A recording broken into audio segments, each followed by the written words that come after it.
hormati Bapak dan Ibu Dewan Guru SD Negeri Cempaka 3. Pertama-tama marilah kita panjatkan puji syukur kehadirat Allah Subhanahu wa Ta'ala karena dengan segala rahmatnya kepada kita semua hari ini kita semua dapat berkumpul di sini dengan keadaan sehat walafiat. Salawat beserta salam semoga selalu terlimpah curah kepada junjungan kita semuanya Nabi besar Muhammad SAW, juga kepada keluarganya, para sahabatnya, termasuk kita semua umatnya yang ada di sini. Bapak Ibu yang kami hormati, yang saya hormati ya. Jadi tujuan kita berkumpul di sini yaitu untuk melaksanakan diseminasi modul 1.4 disiplin positif, di mana dalam pendidikan guru penggerak yang sedang saya jalani sekarang yaitu selama kurang lebih hampir 2 bulan, yaitu mengharuskan saya untuk melaksanakan diseminasi ini. Apa itu diseminasi? Diseminasi itu adalah pengimbasan dari modul budaya positif yang telah saya lalui. Nah, Bapak Ibu, untuk modul budaya positif ini saya memerlukan kerjasama dari Bapak Ibu semuanya ya, agar karena kalau misalnya kita melakukan budaya positif ini hanya 1 atau 2 orang saja di sekolah itu tidak akan berjalan. Jadi saya membutuhkan kerjasama dan kolaborasi dari Bapak dan Ibu semuanya agar materi budaya positif ini dapat dilaksanakan dan dapat terrealisasi di sekolah kita dengan baik gitu ya. Bapak dan Ibu yang saya hormati, saya berdiri di sini, berbicara di sini bukan merasa diri paling hebat, bukan merasa diri paling banyak ilmunya. Jadi bukan merasa diri saya paling banyak ilmunya, tetapi saya di sini hanya ingin berbagi karena ilmu yang telah saya dapatkan itu jika saya tidak berbagi itu kurang bermanfaat. Jadi alangkah baiknya sedikit banyaknya mungkin saya berbagi dengan rekan-rekan semuanya. Jadi kita di sini sama-sama belajar, sama-sama berkolaborasi untuk meningkatkan kemampuan kita, kemudian agar membuat sekolah kita lebih baik dan tentunya lebih maju ke depannya. Terima kasih saya ucapkan untuk ketersediaan waktunya, untuk meluangkan waktunya di sela-sela kesibukan untuk menyempatkan ada di kesempatan ini.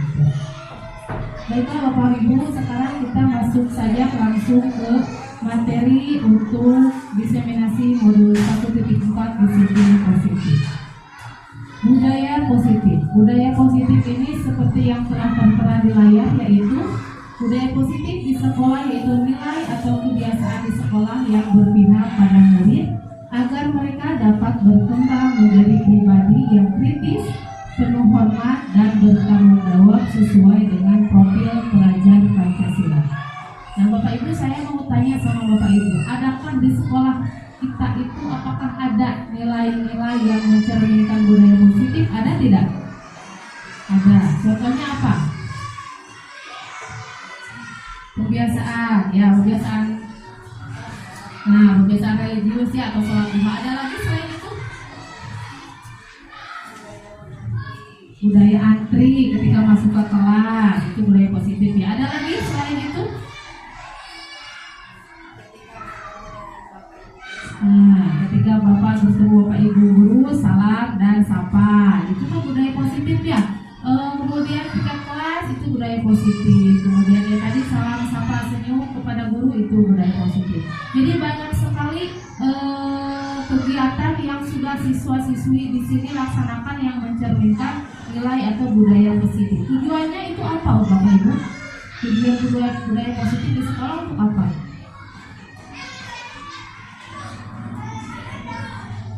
Untuk boleh dong, tidak silakan, jangan boleh silakan keluarkan. Jadi tujuan budaya positif itu yang pertama yaitu untuk membentuk karakter peserta didik ya gitu. Asalnya karakter atau bentuk kebiasaan tersebut kan tidak pernah mungkin dilaksanakan di rumah. Jadi kita bentuk, kita pupuk karakter tersebut agar menjadi sebuah kebiasaan yang baik. Itu adalah tujuan dari budaya positif, yaitu membentuk karakter. Lanjut ya. Di sini di layar sudah ada konsep utama budaya positif. Di sini sudah ada 7 topik. Nah, 7 topik ini yang akan saya paparkan pada Bapak Ibu semuanya ya. Saya tidak akan memaparkan semuanya karena kalau semuanya mungkin tidak cukup 1 jam, tapi hanya memaparkan poin-poin besarnya saja. Yang pertama diantaranya ada perubahan paradigma belajar. Yang kedua adalah disiplin positif. Yang ketiga kebutuhan dasar manusia. Yang keempat teori motivasi perilaku manusia.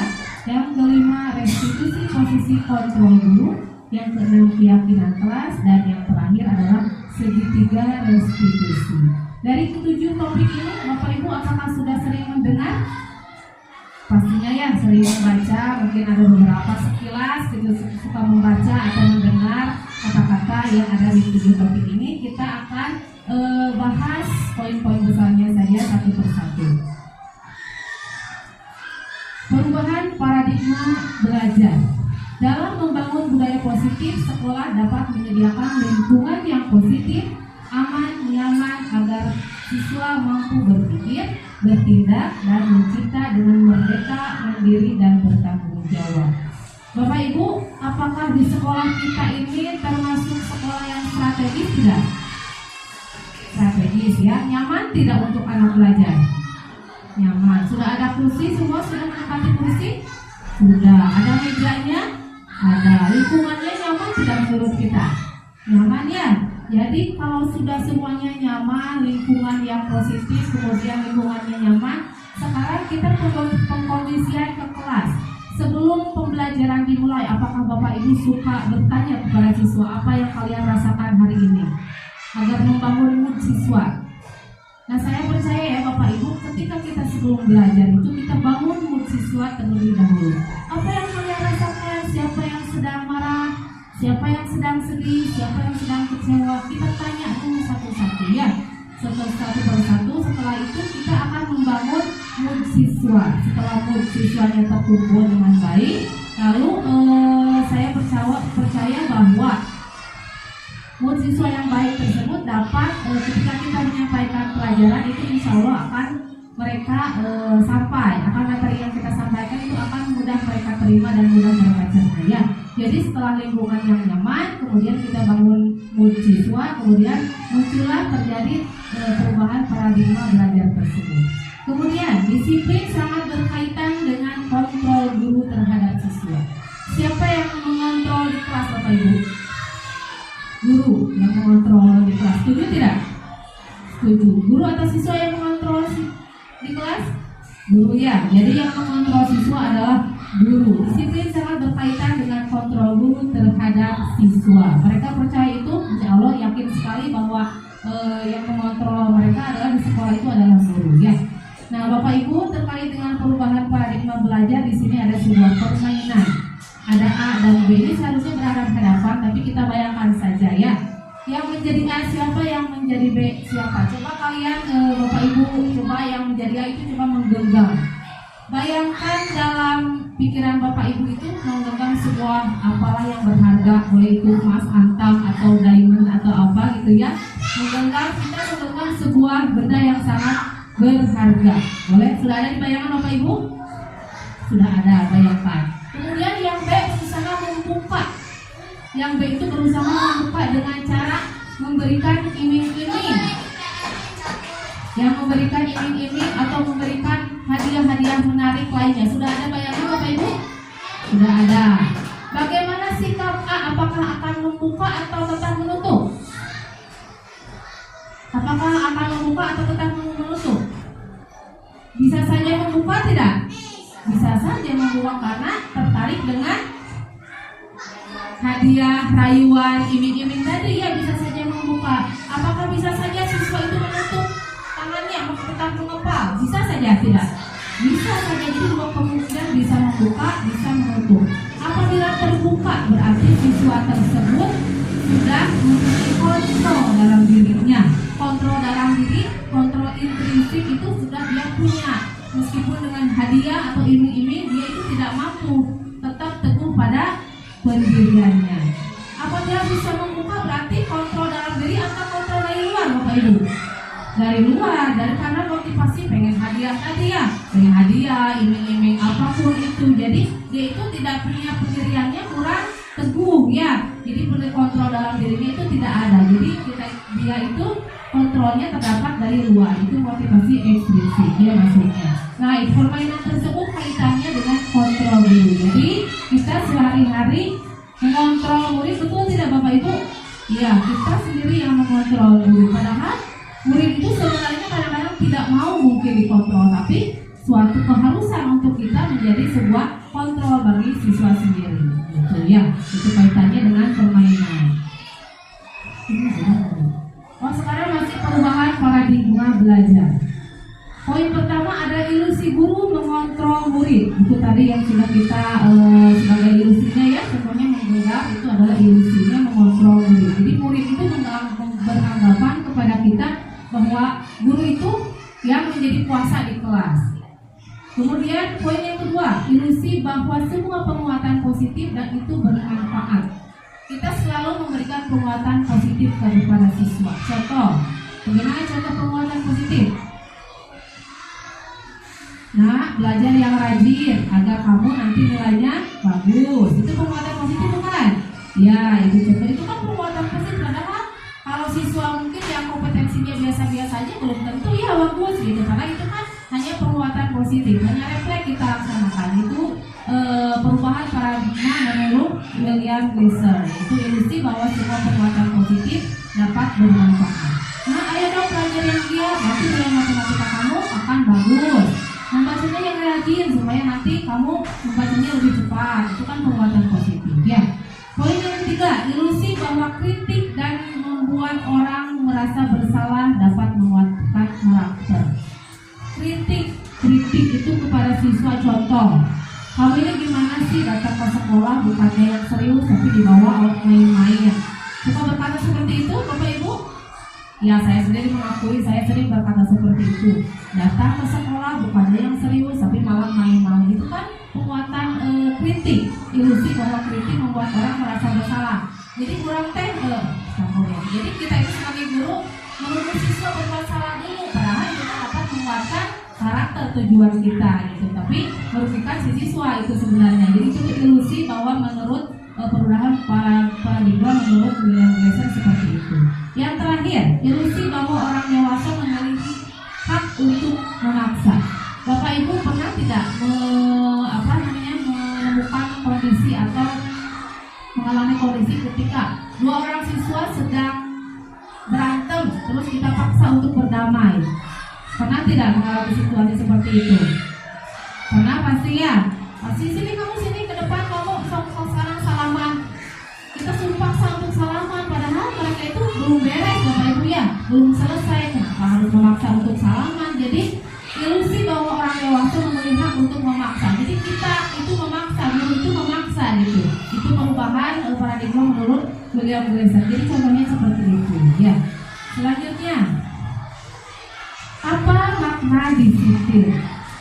Bapak Ibu atau misalnya kita kaitannya dengan posisi siswa deh. Apakah siswa yakin dengan apakah siswa itu nyaman dengan kata-kata disiplin? Nyaman tidak? Kita deh atuh. Kita ada seorang guru nyaman tidak dengan kata disiplin? Tidak ya, kadang-kadang tidak nyaman gitu karena disiplin itu kaitannya dengan ketat, dengan aturan gitu ya.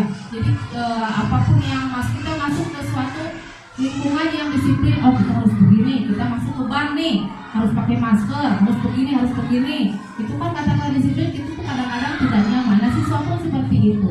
Tapi orang tua memasukkan ke sekolah yang penuh dengan disiplin, senang tidak? Senang ya, pasti senang orang tua. Jadi makna disiplin itu apa sebenarnya? Disiplin adalah apa? Coba boleh Ibu Fitri boleh dibaca. Boleh.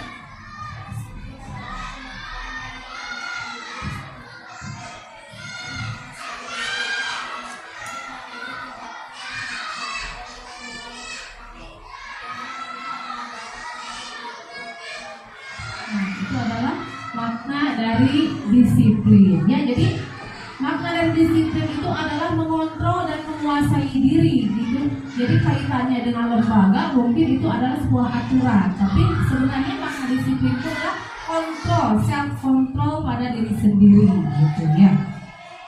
Selanjutnya, di sini ada kebutuhan dasar manusia. Di sini ada 5 kebutuhan dasar manusia. Yang pertama, bertahan hidup atau survival, kemudian kasih sayang atau belonging, kemudian kebebasan atau freedom, kesenangan itu fun, penguasaan itu power. Itu adalah 5 kebutuhan dasar manusia. Bertahan hidup contohnya apa? Bolehlah? Makan, minum, itu kaitannya dengan sandang, pangan, papan ya. Kalau kasih sayang, kebutuhan dasarnya contohnya kebutuhan dalam kasih sayang apa? Dari orang tua, dari lingkungan di sekolah ya. Kemudian kebebasan, apakah siswa di sini senang dengan kebebasan? Senang sebenarnya ya, pasti anak-anak itu senang dengan kebebasan ya, jadi siswa merasa senang. Kesenangan itu hal-hal yang membuat siswa itu merasa happy atau senang. Penguasaan itu adalah butuh pengakuan ya. Jadi untuk bertahan hidup tadi sama seperti yang dikatakan Ibu Ella, yaitu untuk makan atau sandang, pangan, papan. Kasih sayang itu adalah bentuk cinta dari lingkungan, dari orang tua, dari guru. Kebebasan itu adalah butuh bebas.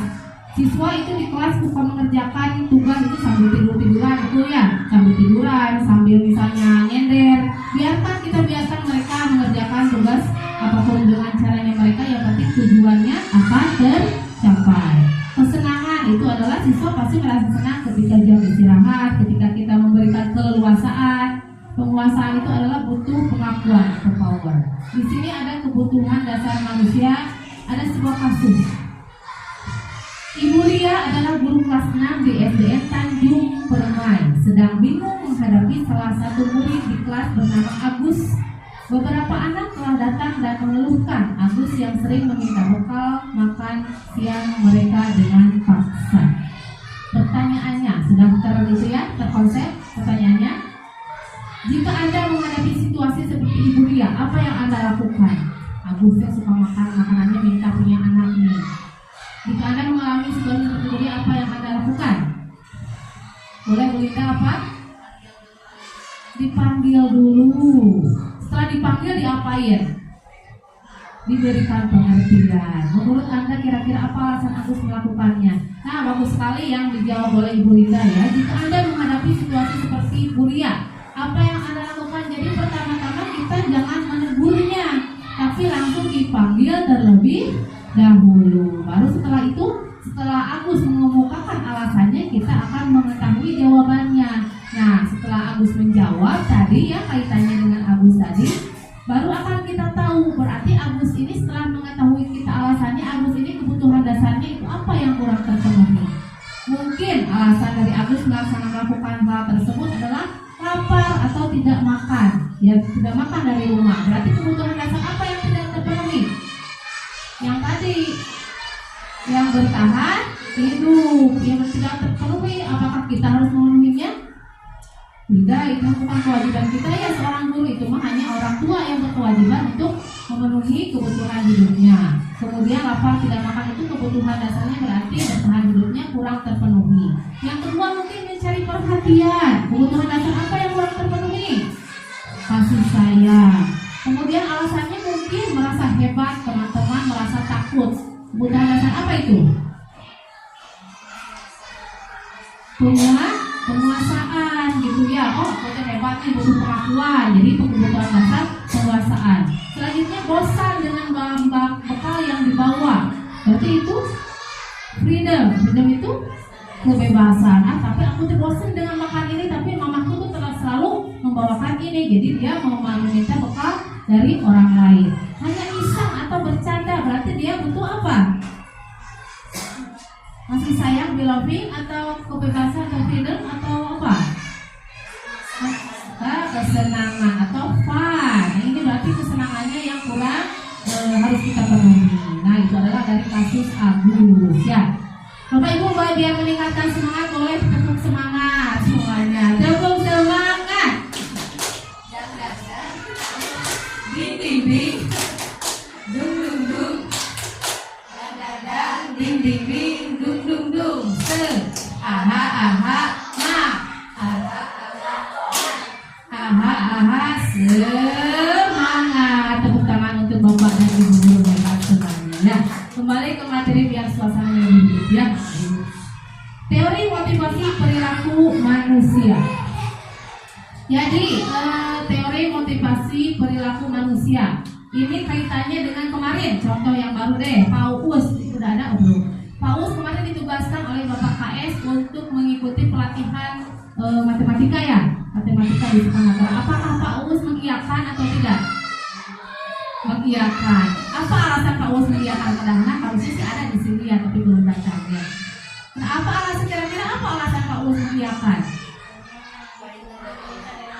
Karena perintah dari atasan, merasa tidak enak ya, atau mungkin alasan tidak enak menolak, atau mungkin alasan lainnya, boleh deh saya lumayan nanti juga ada uang duduknya, misalnya seperti itu ya. Itu kira-kira alasan tersebut motivasi eksternal atau internal? Eksternal itu, motivasi eksternal itu dari luar ya. Itu tidak boleh ya Bapak Ibu, tidak boleh diadakan dalam diri kita. Itu motivasi internal, diusahakan tidak ada. Jadi harus motivasi seperti apa yang harus ada dalam diri kita, yaitu motivasi internal. Paulusnya dikasih suruh sama Bapak KN untuk mengikuti pelatihan. Lumayan buat dapat ilmu, kemudian nanti ada sertifikat. Jadi harus ada motivasi internal, yaitu tidak motivasi di dalam diri sendiri, gitu ya. Itu untuk teori motivasi perilaku manusia. Jadi motivasi internal, motivasi dalam diri ya harus ada dalam diri. Selanjutnya ada sebuah kasus lagi Bapak Ibu. Ada sebuah kasus di sini. IPA kurang menguasai pelajaran matematika sehingga pada saat pembelajaran berlangsung ia hanya berdiam diri atau menggambar di buku. Pada saat bebas menanyakan pertanyaan, IPA menjadi gugup dan tidak sengaja menjatuhkan tasnya.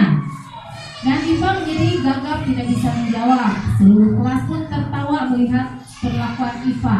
Pak Seni membiarkan IPA ditertawakan dan malahan meminta ia untuk maju ke depan dan menunjuk hidung IPA karena IPA tidak bisa menjawab. Kelas menjadi gaduh dan anak-anak tertawa melihat IPA di depan kelas memegang ujung hidungnya. Bapak Ibu suka melakukan hal tersebut di kelas tidak? Tidak ya, jangan seperti itu. Contoh, ini ada kasusnya. Sekarang, apakah Bapak Ibu setuju dengan tindakan Pak Seno? Setuju nggak Pak? Kamu tuh kenapa diam aja di situ? Tunjuk langsung ke depan. Setuju tidak dengan tindakan Pak Seno? Tidak setuju. Itu terlalu menghardik ya Bapak Ibu, terlalu menghardik, terlalu keras. Kemudian menurut Bapak dan Ibu, tindakan Pak Seno terhadap IPA adalah sebuah hukuman atau konsekuensi? Hukuman atau konsekuensi? Sandra? Hukumannya, hukuman. Kenapa cuma hukuman? Hukuman dan konsekuensi, adakah perbedaan dari hukuman dan konsekuensi? Bapak Ibu suka memberi hukuman kepada siswa? Konsekuensi ya. Harusnya konsekuensi. Jadi Bapak Ibu ya, seperti yang Bu April nyatakan waktu barusan, hukuman itu adalah identitas yang gagal. Jadi kita itu tidak boleh memberikan hukuman, harus memberikan konsekuensi. Konsekuensi itu dianggap identitas yang sukses. Kenapa? Kalau hukuman itu, kita memberi hukuman itu pasti tidak sesuai aturan, betul tidak? Kamu datang terlambat ke sekolah, sekarang kamu keliling lapangan, nyambung tidak dengan apa kesalahannya?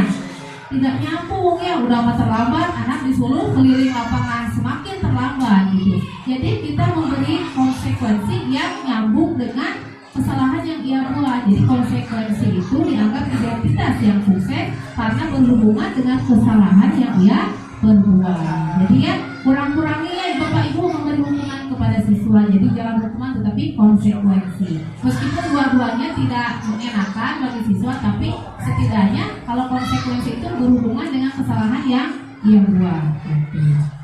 Di sini selanjutnya ada mari berlatih. Mari berlatih ya Bapak Ibu. Sekarang kita coba jawab bersama-sama. Nomor 1, berlari mengelilingi lapangan karena terlambat sekolah. Hukuman atau konsekuensi?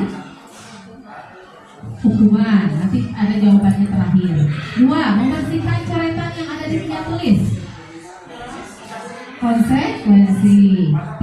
murid diminta push up 15 kali karena tidak memakai masker ke sekolah. Hukuman, ada hukuman. Bu Ella, konsekuensi. Boleh, maka pendapat. Nomor 3, hukuman konsekuensi. Skip dulu.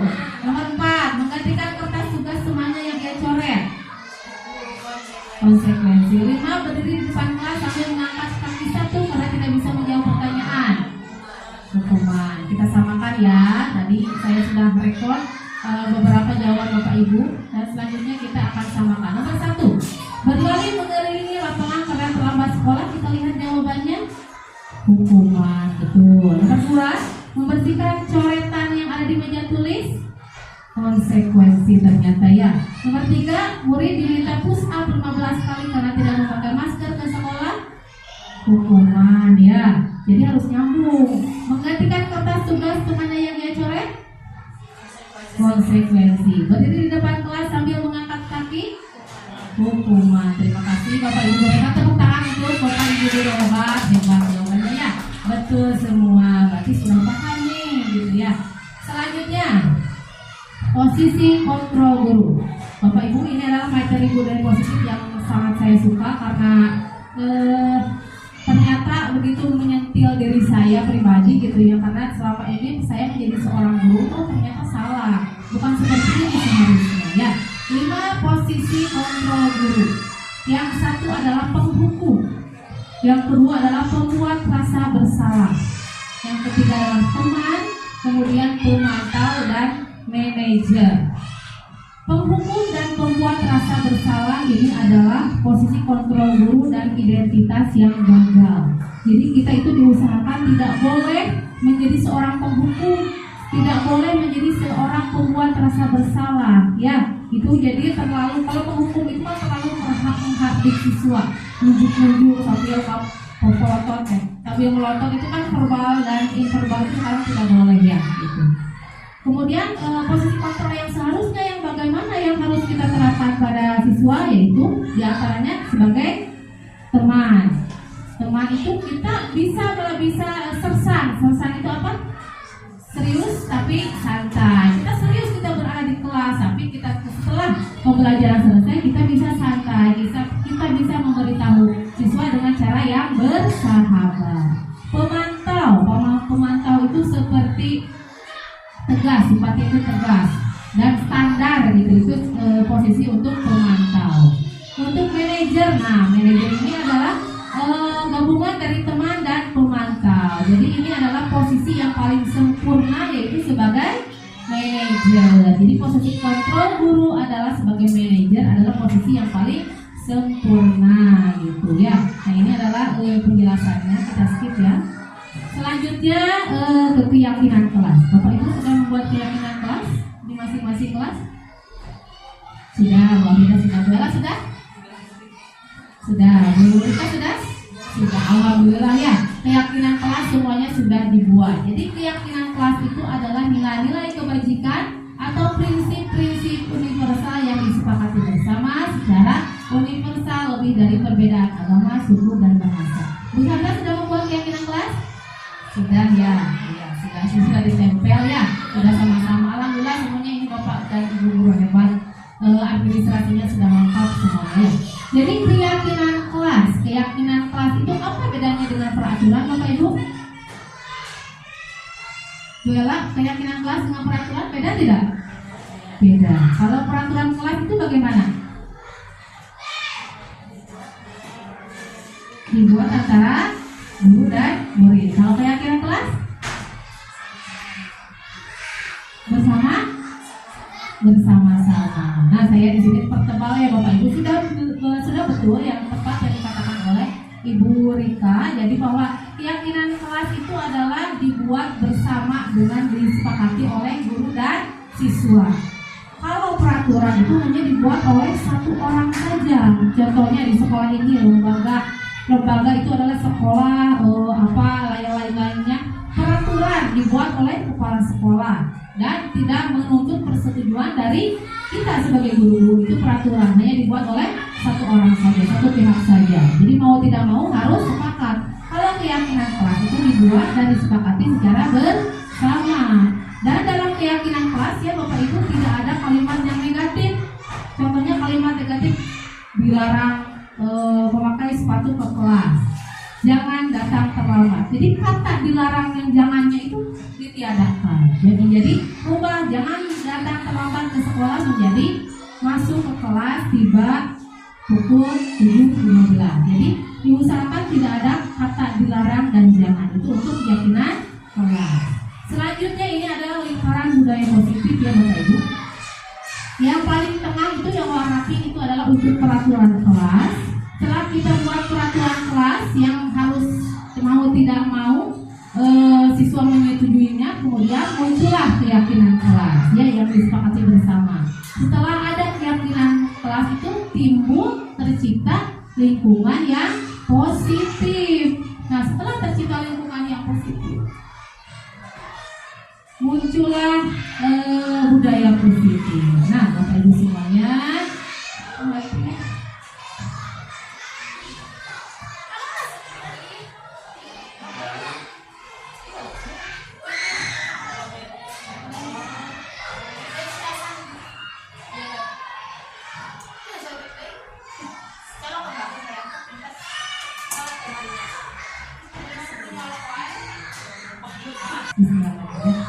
selanjutnya setelah tercipta lingkungan yang positif, kemudian masuk ke budaya positif yang akan tercipta di lingkungan sekolah kita. Ya. Selanjutnya Bapak dan Ibu di sini ada sebuah segitiga restitusi. Segitiga restitusi ini adalah proses menciptakan kondisi bagi peserta didik untuk memperbaiki kesalahan mereka, sehingga mereka bisa kembali pada kelompok mereka dengan karakter yang lebih kuat. Itu menurut Gusen tahun 2024. Nah, ada langkah-langkah dalam segitiga restitusi. Yang pertama adalah ini menstabilkan identitas. Yang kedua, validasi tindakan yang salah. Yang ketiga, menanyakan keyakinan. Jadi ketika anak itu mendapatkan sebuah kasus, Bapak Ibu tidak boleh langsung memanggilnya di kelas atau kasusnya di kelas atau di luar, tidak boleh langsung on the spot kita menanyakan situasinya seperti apa, masalahnya apa. Jadi kita setelah mereka selesai baru nanti kita panggil. Bapak Ibu di sini saya sudah membuat tugas. Ini tugas kemarin demonstrasi konseptual. Di sini ada sebuah kasus saya menerapkan segitiga restitusi. Silakan Bapak Ibu amati atau tonton.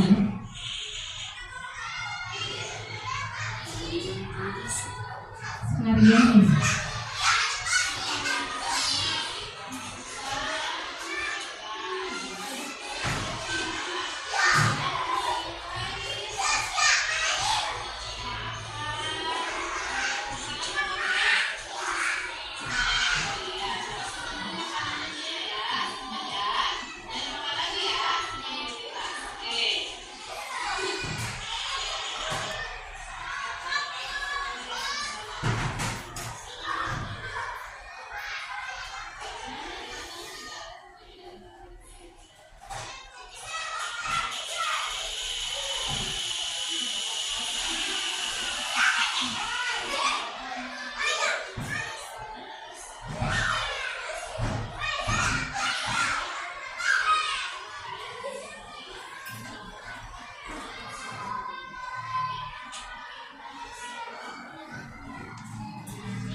ketika saya menemukan siswa saya itu sedang makan dalam kelas, kemudian saya tidak langsung menegurnya, itu tindakan yang tidak baik. Jadi saya suruh dia untuk simpan makanannya. Setelah itu, setelah jam istirahat, baru saya panggil ke ruang kantor dan saya menanyakan apa alasan siswa tersebut makan di kelas. Setelah itu saya lakukan tindakan sesuai dengan segitiga restitusi yang ini ya. Jadi yang ini saya laksanakan ini, lakukan kepada siswa yang melakukan kesalahan. Setelah itu baru ada solusi setelah saya menanyakan permasalahan dan alasannya apa. Itu untuk langkah-langkah segitiga restitusi ya. Ini menstabilkan identitas, validasi tindakan yang salah, kemudian menanyakan keyakinan. Jadi siswa itu tidak merasa dirugikan ya Bapak Ibu, ketika siswa salah tapi tidak merasa dirugikan dan tidak merasa terpojokkan. Di sini ada pada thank you ya Bapak Ibu. Nah, alhamdulillah materi dari 7 poin itu telah kita lewati bersama ya. Jadi mudah-mudahan atas pemaparan materi yang telah saya sampaikan barusan, mudah-mudahan Bapak Ibu sudah puas ya. Karena kalau merasa puas berarti kita cukup selesai. Jadi kalau tidak puas, nanti kita bisa melakukan kolaborasi lagi, kita berdiskusi bersama lagi untuk berdiskusi tentang budaya positif ini ya. Bapak Ibu, sekali lagi saya ucapkan terima kasih kepada Bapak Ibu atas ketersediaan waktunya untuk menyempatkan hadir di kesempatan ini. Kemudian sekali lagi saya minta maaf, saya di sini berbicara di sini bukan paling hebat, paling banyak ilmu atau bukan bermaksud menggurui, tapi di mana tugas saya sebagai CDP di sini mengharuskan untuk melaksanakan tugas dan mengimplementasikan dan melaksanakan diseminasi ini kepada Bapak Ibu semua ya. Semoga kebaikan Bapak dan Ibu semua mendapatkan balasan kebaikan juga dari Allah Subhanahu wa taala. Amin. Sekali lagi terima kasih atas perhatiannya. Mohon maaf jika dalam penyampaian banyak sekali kekurangan dan kesalahan. Akhirul kalam, billahi taufiq wal hidayah. Wassalamualaikum warahmatullahi wabarakatuh.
banyak yang berantem, kemudian berisik pada jam pelajaran. Nah, boleh duduk ya, boleh duduk.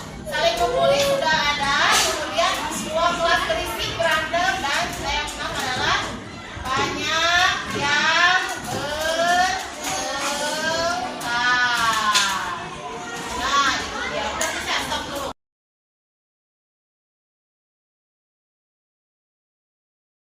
Assalamualaikum warahmatullahi wabarakatuh. Saya Sri Sandra Puspitasari, saya guru kelas 4 di SDN Cempaka 3.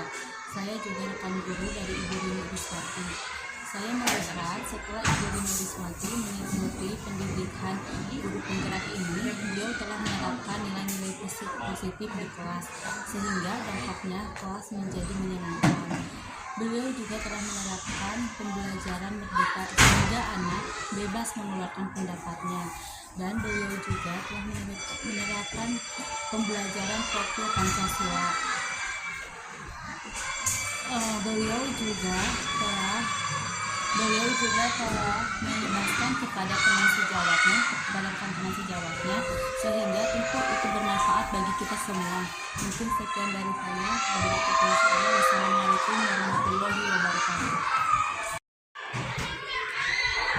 Bismillahirrahmanirrahim. Assalamualaikum warahmatullahi wabarakatuh. Perkenalkan, nama saya Afrida Kartika Lindung, dan hari ini saya dimandatkan oleh Bapak Kepala Sekolah untuk mengajar di kelas 3 SDN Cempaka 3. Dan hari ini saya sebagai salah satu peserta diseminasi budaya positif yang dilaksanakan oleh Ibu Rini Riswati. Dan saya sangat senang sekali untuk mengikuti kegiatan tersebut karena dapat menambahkan pengetahuan saya tentang budaya positif seperti filosofi Ki Hajar Dewantara, yakni segitiga restitusi, posisi kontrol guru, dan keyakinan kelas. Dan saya akan menerapkan kepada siswa yakni posisi kontrol guru secara bijaksana. Demikian yang saya sampaikan. Terima kasih. Wassalamualaikum warahmatullahi wabarakatuh.